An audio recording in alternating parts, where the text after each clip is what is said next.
tengo esto.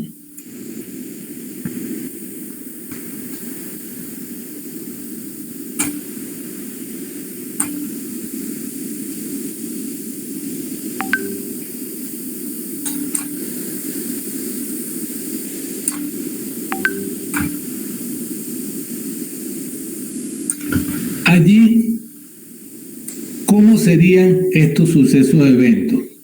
La unión del 1 con el 2, con el 3, con el 4, con el 5 y con el 6, ¿qué me está dando? A todo el espacio muestral, ¿sí? Entonces, cada uno de estos eventos, que está aquí representado con este número, serían sucesos colectivamente exhaustivos. ¿Vamos bien hasta allí? Sí. Pero serían mutuamente excluyentes. ¿Por qué? Porque no tienen elementos que son comunes. ¿Cuándo se verían elementos comunes? Cuando hay alguna intersección. Por ejemplo, aquí. Esto me indica que hay elementos que pertenecen tanto al suceso A como al suceso B. ¿Sí lo ven? Sí. Entonces, ¿qué es lo que estoy indicando yo en estos gráficos? Que cuando yo tengo dos o más sucesos, lo que pasa es que aquí, por comodidad, cuando vi esto me pareció súper atractivo. Con 2, y eso se puede extrapolar a 3, 4, 5, 6, 7, 8, lo que sea. Cuando yo agarro y tengo los eventos de esta forma, que me abarca a todo el espacio muestral, es que yo puedo decir que son colectivamente exhaustivos. Si no, no lo son. Entonces, esto ilustra la idea de colectivamente exhaustivo. Sí, ese ejemplo sí. Ok. Entonces, aquí en este caso era lo mismo. Imagínate que era el lanzamiento de la moneda. Cara, sello. Completando todo esto daría el espacio muestral. Por eso sería colectivamente exhaustivo. ¿Y por qué son mutuamente excluyentes? Como ocurre en este caso, porque no hay elementos comunes. Si aquí hubiese algún elemento que estuviera tanto para el 1 como para el 2, entonces ahí ya dejan de ser mutuamente excluyentes. Entonces, mutuamente excluyente, si se recuerda un poquito lo que es teoría de conjunto, significa que no tienen elementos comunes. ¿Eso qué implica? Que no pueden ocurrir de manera simultánea.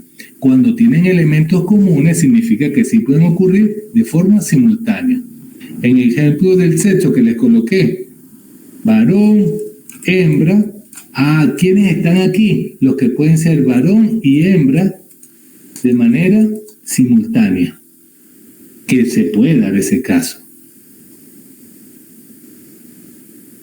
Entonces, si yo agarrara y colocara esto así,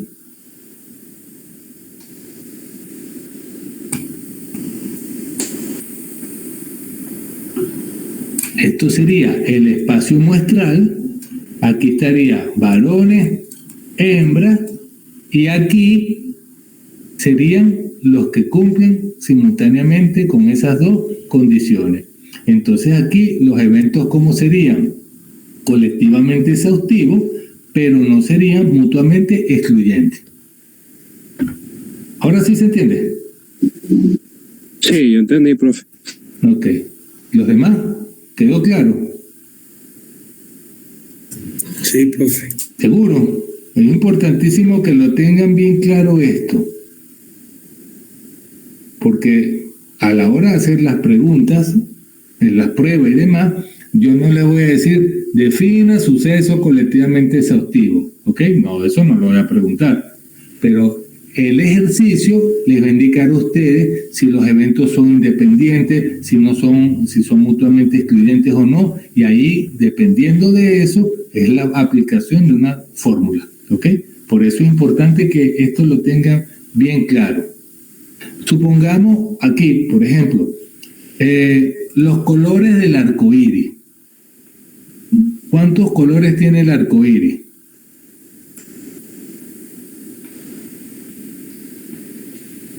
¿Saben cuántos colores tiene un arco iris? No me acuerdo ahorita, profe. Tiene 7 colores, tiene el arco iris. ¿Cuál es exactamente? No me acuerdo, pero bueno, sé que tiene 7 colores. ¿Ok? Entonces, aquí el color, vamos a suponer, el rojo, color rojo, el color verde, el color azul, el color, no sé, amarillo, el color, no sé, blanco. Ojo, estoy inventando colores aquí. El color blanco, el color morado y el color gris. Estoy inventando, repito. Entonces, allí, ¿qué está pasando en este caso? Que la unión de cada uno de esos colores me va a dar al espectro completo del arco iris. Me daría entonces al arco iris. Me daría al espacio muestral. Pero ¿hay alguna mezcla? ¿Rojo con verde o rojo con azul? No, uno ve la franjita bien diferenciada en los colores. ¿Se han visto un arco iris, no? Entonces ustedes ven la franja con los colores, identificando, pero no la ven mezclada. Entonces ahí los sucesos, ¿cómo serían?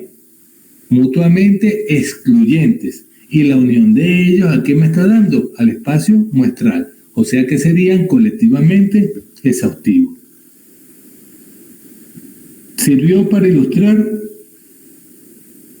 Sí, profe. O los enredé más bien. ¿Quedó claro? Ok. Entonces, si eso está claro, seguimos. El álgebra de sucesos sigue teniendo la misma analogía del álgebra de los conjuntos. Antes había uniones de conjuntos, ahora hay uniones de sucesos y sigue siendo lo mismo. Si A y B son dos sucesos cualesquiera de un espacio muestral, la unión de dichos sucesos va a ser otro que se caracteriza por presentarse cuando al menos uno de los dos sucesos ocurre. ¿Qué ocurría a nosotros cuando lo vimos de manera gráfica? Exactamente esta grafiquita que estaba aquí. Solo que acá era de un conjunto universal, por ejemplo, y aquí teníamos a dos conjuntos que estaban metidos allí, pero ya no lo llamamos conjunto universal, ahora lo llamamos espacio muestral. Y en vez de decirle conjunto A y conjunto B, les decimos suceso A y suceso B. Pero es la misma gracia. Entonces, ¿qué está pasando en este caso? ¿Cómo se lee esto que está aquí? La unión de un suceso A con un suceso B va a ser aquel suceso que va a pertenecer al espacio muestral. Tal es que los elementos de ese suceso están tanto en A o esta B que está aquí se lee como una O. Pertenecen también a B. Visualmente es lo que está en color gris, lo que está rayado. Además de la unión de los sucesos, nosotros ¿qué vimos? Además de la unión de los eventos, sucesos, además de la unión de los conjuntos, ¿qué otra operación vimos nosotros? La intersección de conjuntos. ¿Y cómo se definía la intersección? La intersección de un conjunto A con un conjunto B es un conjunto C, cuyos elementos son aquellos que vienen dados por ¿quiénes? Por aquellos que están tanto en A como en B de manera simultánea. Bueno, aquí pasa exactamente la misma gracia. La intersección de sucesos se va a caracterizar cuando se presenta tanto en A como en B de manera simultánea. Esto se lee, repito, como una O y este símbolo aquí se lee como I. Entonces, la intersección de un suceso A y un suceso B me va a definir como un suceso que pertenece al espacio muestral, tal que ese suceso pertenece a A y pertenece también a B. ¿Queda claro? ¿Sí o no? Okay. Asumo que sí, porque no han dicho nada. ¿Ok? Entonces, las operaciones de unión e intersección pueden ser generalizadas a más de dos conjuntos, obviamente apoyándose en las propiedades asociativas, pero nosotros esa parte no la vamos a tomar en cuenta como tal. ¿Ok? La diferencia de sucesos. ¿Se acuerdan que vimos diferencia de conjuntos? Pues también hay diferencia de sucesos. Y aquí entonces, ¿cómo se definía una diferencia de conjuntos? A menos B. aquellos elementos que están solo en A y que no están en B. Y habíamos dicho que la diferencia A menos B era distinta a B menos A. ¿Ok? El orden ahí sí era importante. Bueno, aquí pasa lo mismo. Si A y B son dos sucesos cualesquiera de un espacio muestral, la diferencia de dicho suceso va a ser un suceso que se presenta cuando ocurre A y no ocurre B. Si estoy buscando A menos B. Si estoy buscando B menos A, es un suceso que se presenta cuando ocurre B y no ocurre A. ¿Ok? Es exactamente el mismo criterio. De manera simbólica, la diferencia de dos sucesos A y B va a ser un suceso que pertenece al espacio muestral. Eso es lo que significa esto.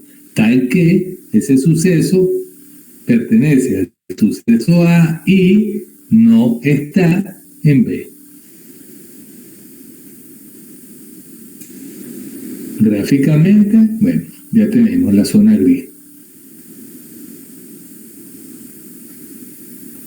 Y por último, los sucesos complementarios. Entonces aquí ya lo vimos hace ratico, los sucesos complementarios, que lo habíamos denotado como A, un superíndice C, A complemento. Entonces, otra forma de notación que puede ser, aparte de ese A con el superíndice C, puede ser con una prima, así como habían tenido la derivada, pero no una derivada, es una prima, A' es el complemento de A, o también se coloca como A y un palito aquí arriba. No es que es la media de A, o con eso, sino simplemente es el complemento del suceso A. Se puede denotar de cualquiera de estas formas que están acá.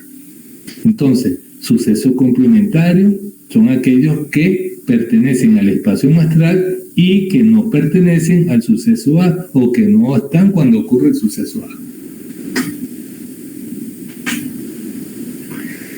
¿Dudas? ¿Preguntas hasta aquí, estimados estudiantes? ¿Todo bien? Todo bien, profe, por los momentos. Ok. Entonces, aquí, un ejemplo, si yo agarro y tengo un espacio muestral que está conformado por las caras de un dado, entonces, si mi suceso A es que salga la cara con el 1, su complemento es que salgan las otras 5 que están allí. ¿Ok? Que eso ya lo habíamos comentado hace unos minutos. Ok. Bien. Ejemplo acá. Sean los sucesos A, B, C, tal y como se muestran en la figura a continuación. ¿Ok? Ayudándose con un diagrama de Venn, grafique los sucesos que se caracterizan a continuación.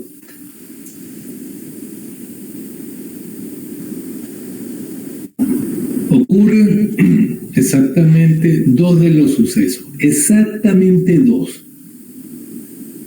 ¿Eso qué significa? A y B, pero como exactamente A y B sería todo esto, ¿cierto? Pero como son exactamente dos, A y B exclusivo sería solo este pedacito donde está parado el cursor, ¿lo ven? Porque aquí ocurre A, ocurre B, pero también C. ¿Se dan cuenta? Es decir, disculpe, es decir que también puedo tomar entre A y C, porque no me está especificando cuál de los sucesos. Es correcto. Y sería entonces este pedacito. Y B y C, que sería este pedacito. ¿Entiendes? Ok. Seguimos entonces. Ocurren por lo menos dos de los sucesos. Ocurren por lo menos dos. ¿Eso qué significa? ¿Que ocurren dos o que ocurren los tres? Entonces, que ocurran dos, ya lo habíamos marcado, que era este pedacito, este pedacito, este pedacito. Pero como dice, por lo menos dos, significa que ocurren dos o tres. Por eso ahora se marca hasta el que está donde corresponde a la triple intersección. ¿Lo ven? Sí. Ok. Ocurre A y B, pero no C. Entonces, ocurre A, este sería A. Ocurre B, sería este, pero no ocurre C. Entonces allí, este pedazo hay que quitarlo, porque C no puede ocurrir. Entonces, ocurre A y B sería la intersección, todo esto. Pero no puede ocurrir C, entonces tengo que borrar este pedacito. Todo esto es A, ocurre B, ¿ok? Ocurre A, ocurre B. ¿Dónde ocurren A y B de manera simultánea? Aquí adentro. Pero como C no puede aparecer, entonces le quitamos este pedacito. Entonces, cuando está la I, estamos hablando de la intersección. Cuando está el O, estamos hablando de la unión. Eso lo vamos a ver en unas láminas un poquito más adelante, pero para que lo tengan presente. ¿Ok? Ocurre solamente A. ¿Cuál sería? Solo A. ¿Cuál creen que sea? Solamente el círculo que engloba A, pues sin contar ni a C ni a B. Ajá, pero entonces hay que tomar en cuenta que estos pedacitos, aunque pertenecen también a A, también están para B y para C, por lo tanto no pueden estar dibujados, porque solamente ocurre A. ¿Sí?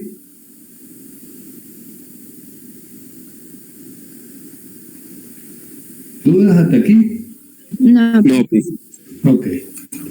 Entonces, se recomienda ver este video, operaciones con sucesos, unión, intersección, diferencia y complemento.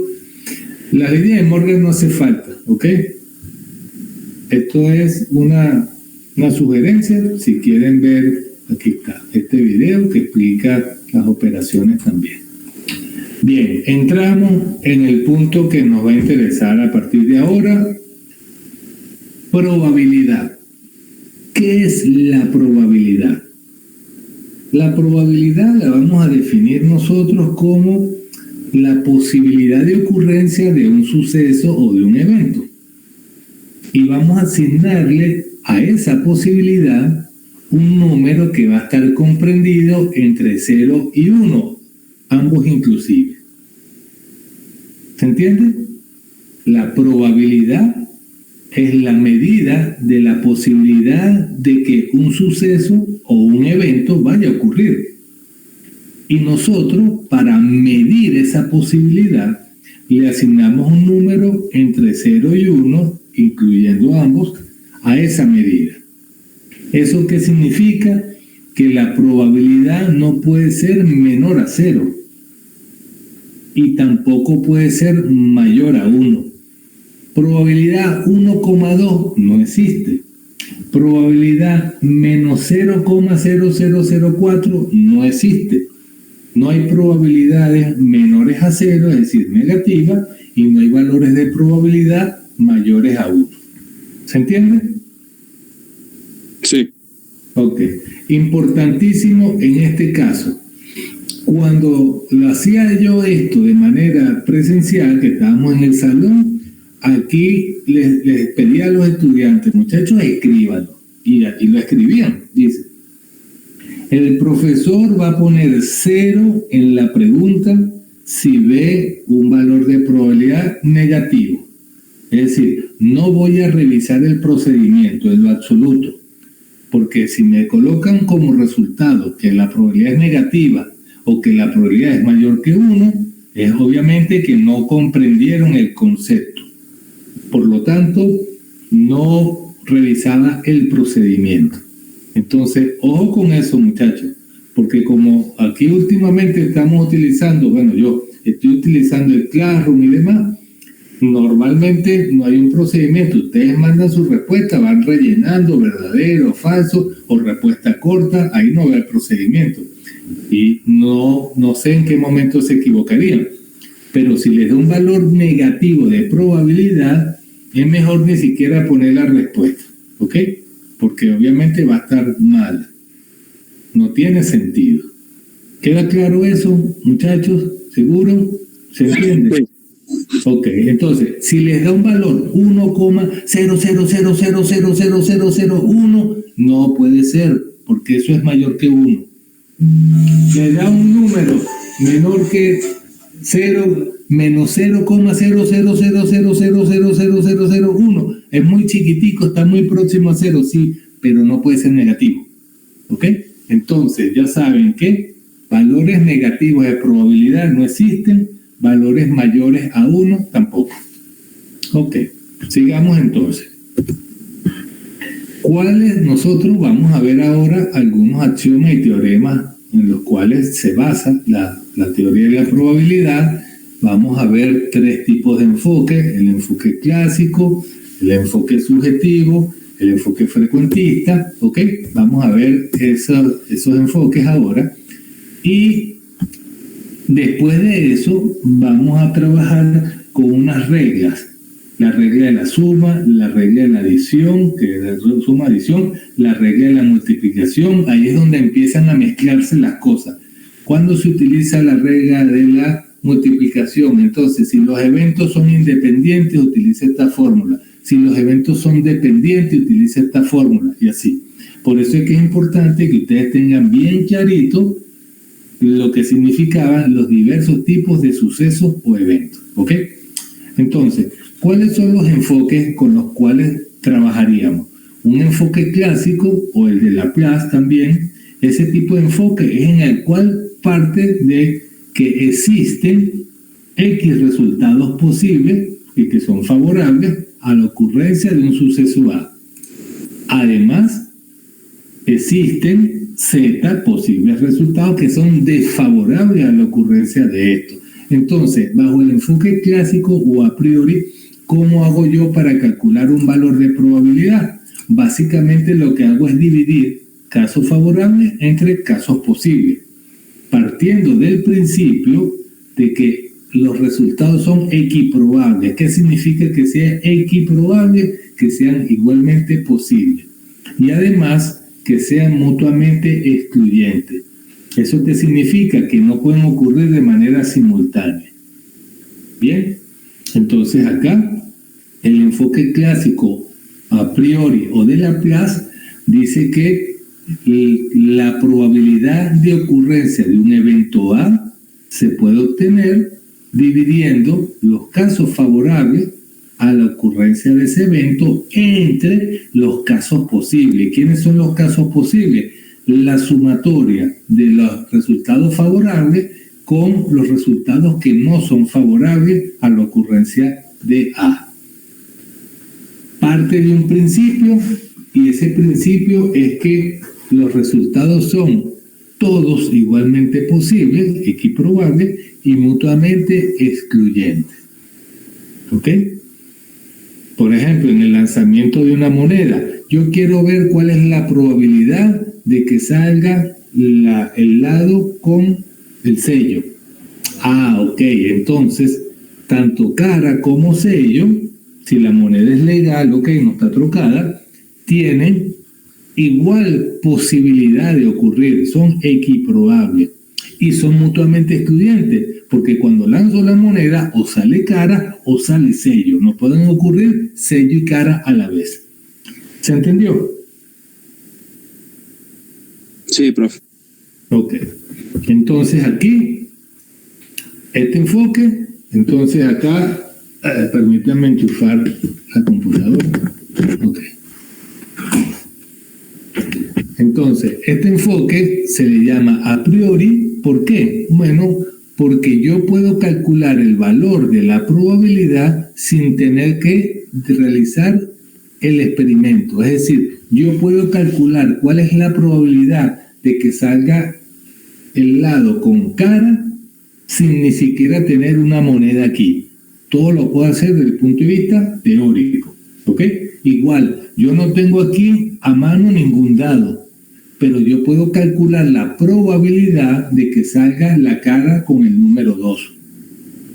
Entonces, ¿cómo sería eso? Bueno, si el dado no está trucado, todas las caras tienen la misma posibilidad de salir. Son equiprobables. Y además, si yo sé que sale la cara con el 2, no pudo haber salido ninguna de las otras caras. Si sale la cara con el 3, no pudieron haber salido de manera simultánea las otras caras. Por eso es que son mutuamente excluyentes. Entonces, ¿cuál sería la probabilidad si yo tengo un dado y lo lanzo y salga la cara con el número 5. Entonces, caso favorable, ¿cuántos de los lados de las caras tiene el número 5? ¿Cuántos de esos lados tienen 5 punticos? Uno solo. ¿De cuántos lados tiene un dado? ¿Cuántas caras tiene un dado? 6. Entonces la probabilidad de que salga la cara con el número 5 sería 1 sobre 6. ¿Se entendió?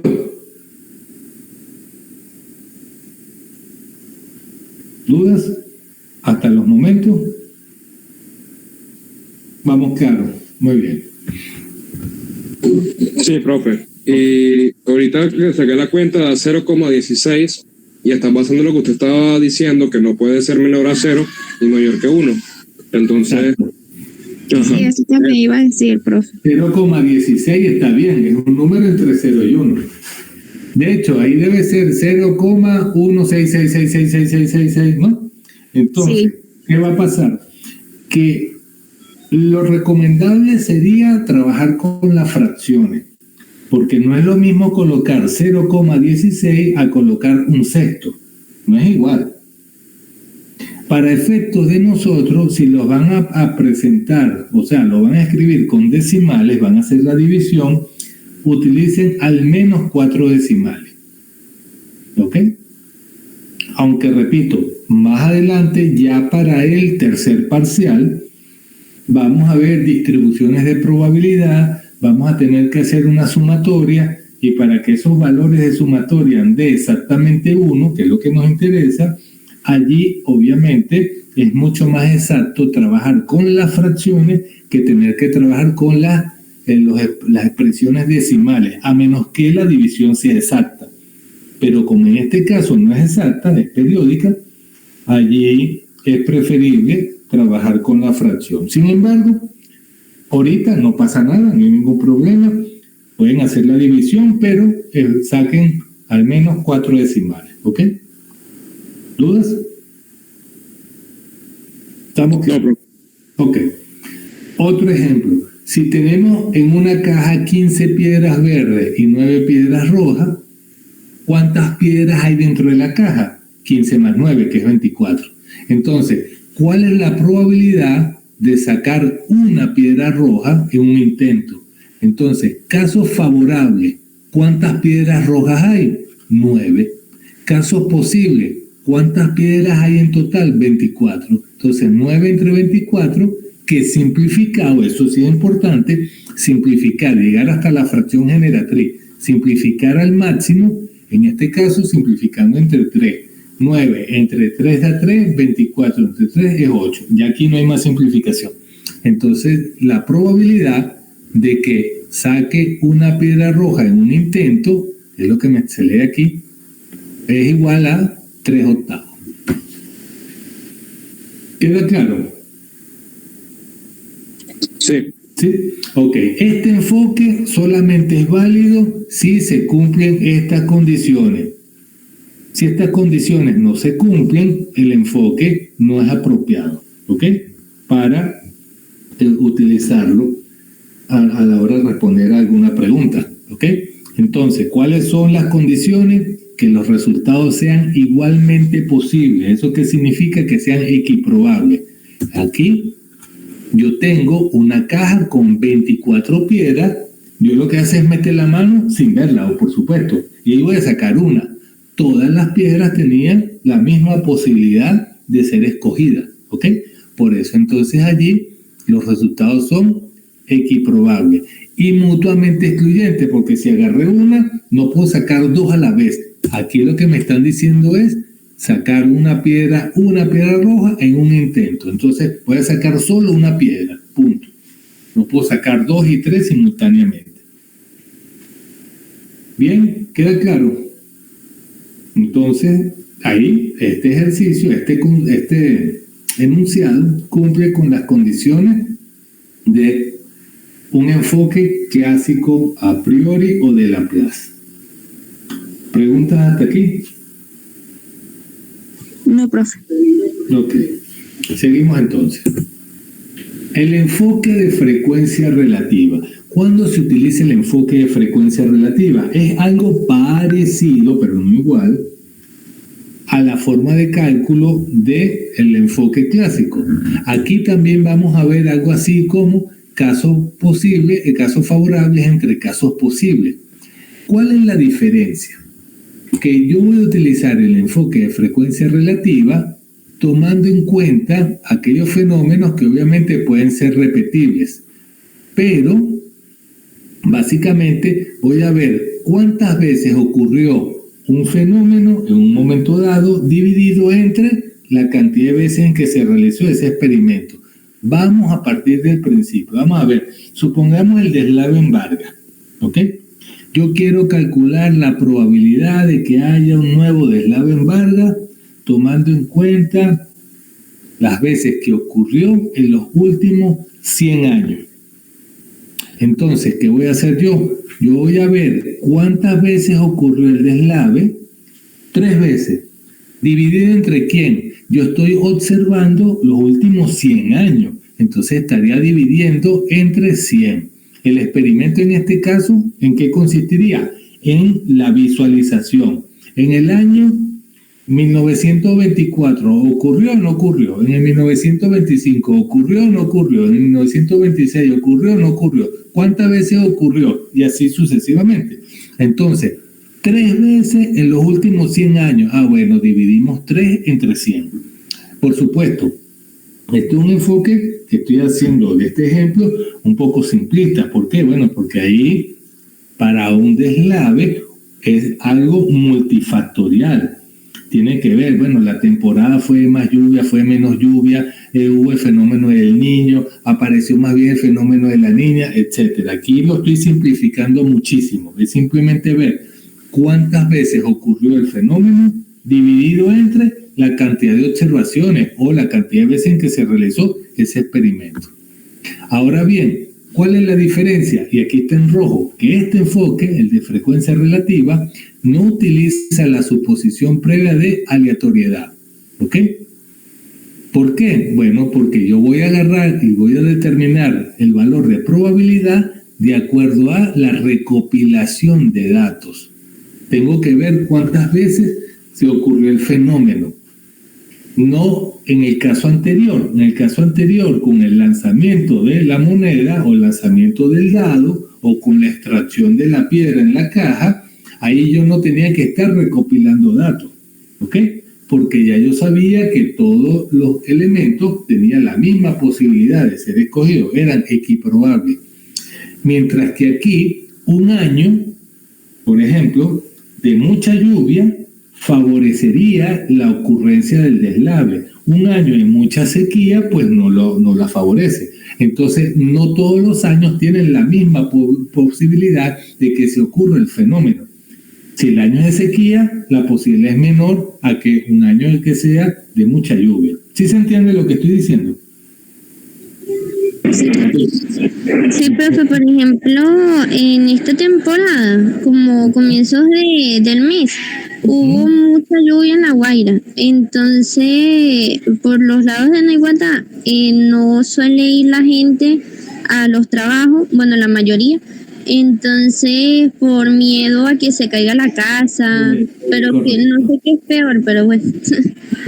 Bueno, pero ya por ahí la gente va haciendo lo que vamos a ver ahora, que más adelante, el siguiente enfoque, es un enfoque subjetivo, donde la persona dice, bueno, está lloviendo mucho, la posibilidad de ocurrencia del fenómeno, la misma persona es la que le asigna un valor, de acuerdo a la percepción del momento, de acuerdo a la creencia, de acuerdo a los conocimientos, esos valores van a cambiar. Pues ese sería ya un enfoque subjetivo, que es el que vamos a ver ahora de último.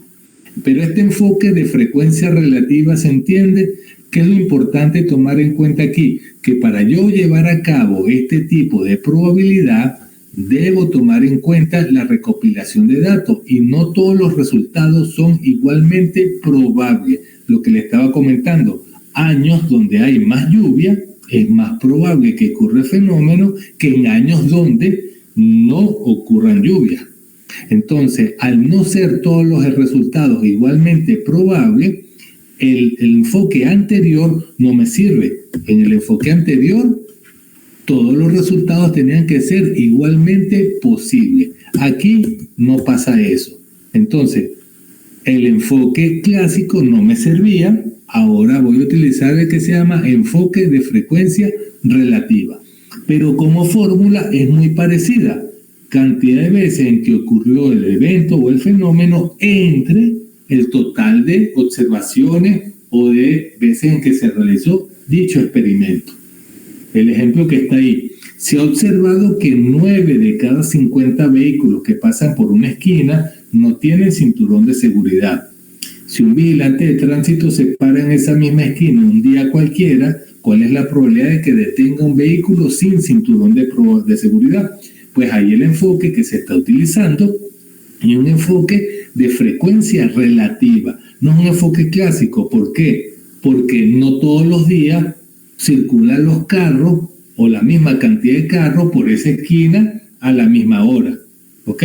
Eso es muy variable. Entonces allí no hay eventos que son equiprobables, por lo tanto el enfoque clásico no me sirve. El que me está sirviendo es el enfoque de frecuencia relativa, que estoy viendo cuántas veces ocurrió el evento, en este caso, cuántos carros estaban sin el cinturón de seguridad, dividido entre quién, entre la cantidad de carros que se observaron. ¿Ok? ¿Dudas? ¿Inquietudes? No, profe. Ok. Entonces, en este caso, aquí, recuérdense que toda probabilidad obtenida de esta manera va a ser una aproximación. ¿Por qué una aproximación? Porque se está basando en ensayos. Mientras más ensayos tenga, obviamente más fina va a ser la respuesta que vas a obtener, más acertada. Mientras menos ensayos, pues tienes menos oportunidad de que sea lo más aproximado posible. Entonces aquí, ¿alguna pregunta en cuanto a esto? Profesor, y en el caso de, por ejemplo, en el examen, usted nos daría los datos, entonces esos serían los ensayos y uno elegiría que va a usar el enfoque de frecuencia relativa. Claro. Ahora, si yo te coloco en el ejercicio y estás hablando, para que veas la diferencia, si en el ejercicio te estoy hablando, por ejemplo, de dados, allí cada cara, a menos que el enunciado diga lo contrario, cada cara tiene la misma posibilidad. Entonces, ¿cuándo sabes tú que vas a utilizar una frecuencia relativa o cuándo vas a usar un enfoque clásico? Pues básicamente cuando veas si se cumplen o no las condiciones del enfoque clásico. ¿Cuáles son esas condiciones? Que los eventos son igualmente probables, tienen los mismos resultados, son equiprobables, ¿ok? Que es lo que está aquí. Y además que sean mutuamente excluyentes. Si alguna de estas se rompe, pues simplemente lo que vamos es a trabajar con un enfoque de frecuencia relativa. Que de hecho en la vida real uno utiliza más que nada un enfoque de frecuencia relativa. Si yo quisiera, por ejemplo, calcular la probabilidad de que un barco carguero traiga, no sé, se haya equivocado en el cargamento que llega en el próximo mes de marzo, ¿qué debo hacer yo? Bueno, tendría que buscar un histórico de cuántas veces ha ocurrido ese problema donde el carguero está equivocado en cuanto a la carga y veo en cuántos años. Bueno, en los últimos 10 años ese carguero ha fallado en la carga en 5 ocasiones. Bueno, tenemos que dividir 5 entre la cantidad de veces en que estamos viendo. Entonces allí, bueno, la probabilidad de que falle este año es de 0,28. Pero entonces allí no todos los años tenía la misma